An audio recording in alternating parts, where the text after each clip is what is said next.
mga alegasyon ng Maleta Boys hindi na dapat bigyang pansin. Ayon yan kay House Majority Leader Sandro Marcos. Detalye mula kay Radyoman Grace Mariano. Grace.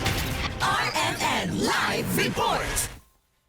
Para kay Senate Majority Leader, Representative Sandro Marcos, hindi na dapat bigyang pansin ang mga alegasyon ng tinatawag niyang mga fake Marines.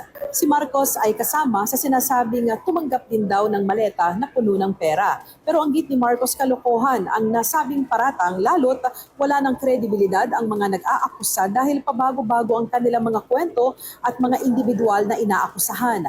Inihalimbawa ni Marcos si Senator Francis Chis Escudero na nasama na sa listahan ng mga nabigyan daw ng maleta matapos siyang sumapi sa Senate Majority Block. Kaya baka anya sa susunod ay maisama na rin sa listahan ang pangalang Mary Grace Piatos.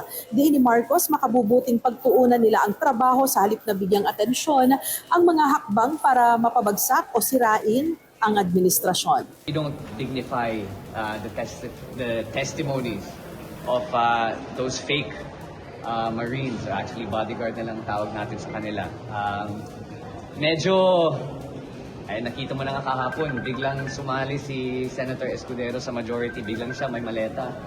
Pati si Mary Grace Piatos sa susunod na hearing, baka yan may maleta din. So, let's call a spade a spade. It's all BS. Is it really worth it? Is it really worth it? Sa totoo lang, tapos bibigyan pa sila ng publicity, wag na. It's really not. It's we're here to finish a lot of work that's a lot more important than those who are planning these type of efforts against the government. Ituloy na lang natin yung trabaho natin. Yan po ang pahayag ni Representative Sandro Marcos. Kasama mo sa DCXL, RMN Manila, Radyoman Grace Mariano, Tatak RMN.